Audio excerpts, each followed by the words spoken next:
Tell me, when is the last time the government had a net reduction in spending? I'm not talking about, oh, we're going to cut a net reduction from one year to the next. Almost $38 trillion on books debt. Off books, meaning they owe Social Security recipients, Medicare recipients, because they've taken all your money. I hate to be the one to tell you that. How much is that? That's over $300 trillion. Now, the economy creates between 17 and 18 trillion a year. We're never going to pay that, are we?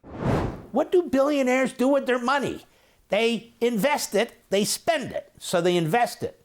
In what? More capital, more research and development. But let's say they put it in the bank. So the bank has more money to lend to whom? You and me, Mr. and Mrs. America. There's nothing wrong with it. The billionaires aren't our problem. They're irrelevant in terms of whether you succeed or not. Government's your problem. Because they take from you. They regulate you. They obstruct you. Got environmental rules, got EEOC, got OSHA rules, got all kinds of taxes and other regulations, and on and on and on and on, making it very difficult. Go ahead. Try and start a taxi service today in your community. Never happened. Never happened. Try and open a restaurant, a small restaurant, maybe a donut and coffee place in your community. Watch all the red tape you have to go through. That's not capitalism blocking you. That's socialism. That's government. That's politicians and bureaucrats. Try to add a room onto your house. All the jobs that creates. See how fast that goes. All the expenses built into that because you got to hire people to deal with this one and that one and the other. I'm telling you. So when they say, look at all the CEOs over here versus you over here. The problem is capitalism, like liberty, they sound simple, but they're complicated to explain. It's hard to get your hands around it because it's a thing that's not necessarily tangible. The outcome is tangible, but liberty per se is not something you grab your hands around. Redistribution of wealth is. You can hold up objects like Reich will, like a Big Mac and a soda. See? See? Anyway, let's listen to what he has to say. Go. The Big Mac has a big problem. Robble, robble. According to the CEO of McDonald's, fast food chain saw a double-digit dip in visits from lower and middle-income customers in the first quarter of 2025. The reason? Customers can't afford it. Well, why can't they afford it? Because the supply chain was totally screwed up with taxes and inflation and regulations under the Democrats. And during the pandemic, they tried to manage the economy, micromanage it, and they made horrible errors. So they spent like drunken Marxists, drove up the inflation rate. They were trying to manage the business world and individuals during the pandemic and did a horrendous job because so much of it was phony science and it was politics. And so McDonald's is really at the heart of it. I mean, you need rolls, you need hamburgers, you need chicken, you need whatever the condiments are that you're going to use, sodas, and on and on and on. All that activity going on out in the world. Then it crystallizes, it concentrates in, for example, a McDonald's. And so if they're having problems, ranchers having a problem raising beef and the prices are going high, and then you have a problem growing wheat, the fertilizer, the price of fertilizer is through the roof, the price of oil, which is fertilizer, is through the roof, and that's the price of bread in the end and so forth. And then the stuff has to be trucked to every single McDonald's, thousands and thousands of them in the country, and the price of diesel fuel is way up, and all that has to be passed on. And then you have states that have driven up the minimum wage, that has to be paid for too. And maybe some schmuck slips in the in the restaurant, and then they got the slip and fall lawyers, as I call them. That, oh, let's sue them for $8 million stuff. All this stuff goes on. But if you've never been in the private sector, or you've never really thought about what goes on in the private sector, you're Robert Reich. You see, the CEOs at McDonald's are making a fortune. One other thing, they're not making a fortune. One of the worst businesses to get into is the restaurant business. just to keep employees, to keep them happy, to make the public happy. It's an extremely difficult business to be in. It is, even for franchise owners and these fast food places. It's very difficult. A lot of them don't do well. And that's why you have franchise owners. The president the other day was saying, I met this guy who owns 59 McDonald's. That's a lot of McDonald's. So why does McDonald's Corporation allow one person to have 59 franchises? By the way, they don't walk in as billionaires. They often work their way up. They acquire a part of a franchise, and then they leverage that to get another and another and another. But why does McDonald's do that? Well, it's easy to manage, number one, but number two, because they need some concentration of capital, these franchisees, in case 1 or 2 or 3 or 10% of their stores aren't doing so well. So every store doesn't do the same. Every store doesn't do as well. And so if one's having a bad year, perhaps one is not having a bad year. And then obviously all the income is consolidated and they determine what the general revenue is and what their profit is. Again, it's not as simple as these phony masterminds want you to believe it is.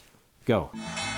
Well, the stock market is riding high, and the Trump The stock market took hits for the last 3 days. There's so much here. It's like a smorgasbord for me to go through that, or a buffet if you prefer. The T is silent. I'm never a buffet, like a Warren Buffett. Anyway, a buffet like Colbert. By the way, Colbert has a lawyer brother who pronounced it Colbert, just so you know. Anyway, so why is that? Why is it important for the stock market to do well? Many of you say, I don't have to do with the stock market. Oh, yes, you do. The stock market is a very important aspect of capitalism. Clearly not the only aspect, obviously, but it's very important. Why? And if you have pensions that aren't Social Security related or government related, I think many of you do. Well, if the stock market collapses, so does your pension. It collapses. Your IRA, your 401k. Why else is the stock market important? Because it reflects how well a business is doing. If a business is doing poorly, it's going to fire people. And it's going to have an effect on our economy. And if it's a very important business, central to what we do, it's even worse. So why do we hate the stock market? The stock market's way up, what's all the rest of us? Why do we hate the stock market? You know it's way up and it's always way up? If the economy is doing poorly, it gets bigger and bigger. If the economy is doing great, it gets even bigger, faster. The government. The government. Tell me, when is the last time the government had a net reduction in spending? I'm not talking about, oh, we're going to cut a net reduction from one year to the next. Almost $38 trillion on books debt. Off books, meaning they owe Social Security recipients, Medicare recipients, because they've taken all your money. I hate to be the one to tell you that. How much is that? That's over $300 trillion. Now, the economy creates between 17 and 18 trillion a year. We're never going to pay that, are we? And so it's borrow, borrow, borrow, borrow. So when the economy is doing poorly, they say, we got to spend more money. Right? Remember that? The Inflation Reduction Act, which was nothing to do with inflation reduction, spends trillions of dollars, prints that money, pumps it into the economy, and inflation explodes. Then if the economy is doing well, what do they say? Oh, look at this. The economy is doing well. We can spend more. So you have a pandemic. The economy is doing poorly. What do? Massive increase in spending. The economy does well. What do? Massive increase in spending. In other words, there's no market system. There's no check and balance. There's no rational reason for this other than they're politicians who want to spend your taxes and then want to spend the money that's yet been created by your children and your grandchildren. Go ahead. Corporation is slashing taxes for corporations and the rich. Slashing taxes for the corporation and the rich.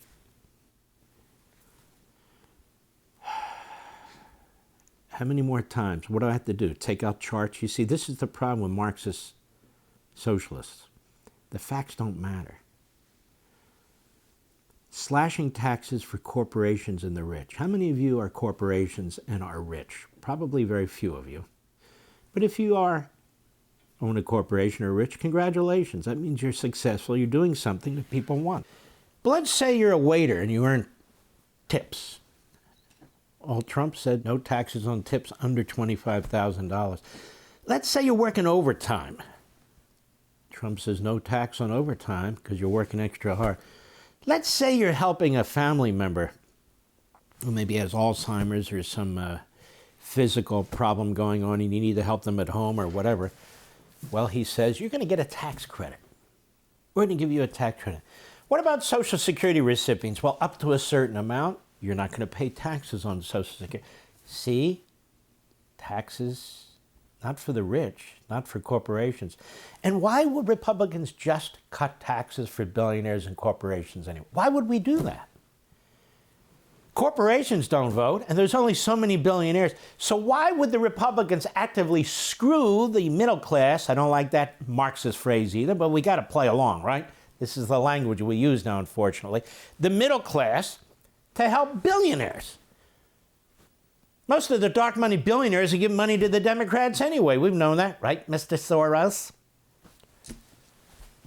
But this is what they do. It's the language of the Marxists. Seriously, if you get my book on power, read chapter 4 on language.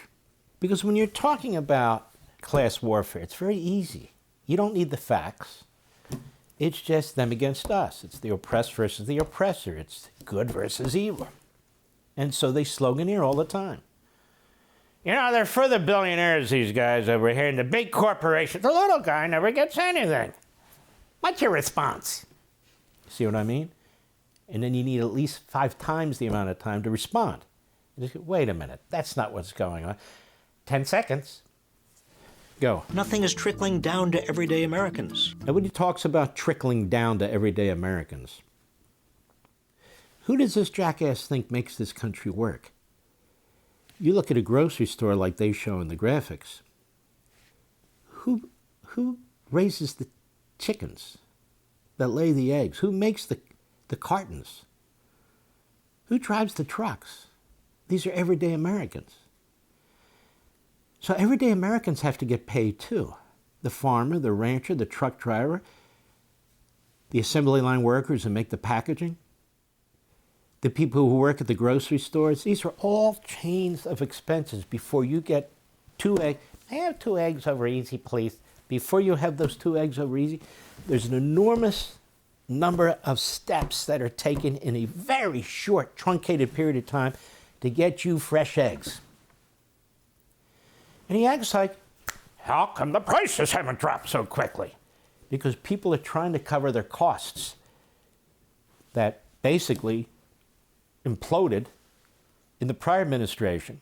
And as I explained at the top of the program, they don't come down like this. I mean, in some products and areas they may. That's true. But not generally. That's not how an economy works. They may come down a little, but you have to try and prevent them from going up again and going up higher and higher and higher to create not just inflation, but stagflation. When you kill an economy, the prices are high and people don't have enough money to pay for goods. Go ahead. What we see is it's really kind of a 2-tier economy. If you're upper income, earning over $100,000, things are good. What we see with middle and lower income consumers is actually a different story. This shouldn't be all that surprising. The warning signs were there for anyone paying attention. We are on the way to becoming a 2-tiered society. Okay, hold on a second. I hear conservatives saying a 2-tiered society too. I hear this all the time. And this plays into the socialist stuff. This is a new phrase for the rich versus the poor, the rich versus the middle class. I even had a friend on TV the other day who was using this phraseology. We've got a 2-tiered society here. As I say, I want you to go into the biggest grocery store, supermarket, within a 10-mile radius of your home. And the next time you shop there, I want you to really look around. I know you want to get stuff, but before you do that, I want you to go through the door and take a look at what is on the shelves. Now, maybe you have to pass up this product or that product this time, but I want you to look at what's available. Because capitalism is also about availability. The problem with communism and socialism is not just affordability, but availability. I don't know why it's so hard for people who speak for a living in broadcasting, people who run for office, politicians. I don't know why it's so hard to explain these things. It's all around us. You know, the benefits of this society are all around us. And there are many of them. Not thanks to government or taxes or redistribution of wealth. A two-tiered society. There have always been people who are wealthier than the vast majority of the people. And you will find that in every Marxist, fascist regime on the face of the earth. You will find it in every monarchy in the Middle East. You will find it everywhere. The difference is this. Listen to me clearly. In our country, you can have enormous wealth and you can lose enormous wealth. You can be born dirt poor and you can become a millionaire if that's your objective. In other words, there's mobility in a free capitalist system. There is no mobility in a Marxist, fascist, monarchical system. There is a striation of classes, which is why I don't like to talk about it. Oh, I'm in the middle class. Well, tomorrow you might not be in the middle class. Maybe you're in a higher class or a lower. And what is that? The government defines what it is. Well, if you earn this and you earn this, I don't feel like I'm in the middle class. Well, you are. How do I know? Because we said so. Want to see more? Sign up for Levin TV.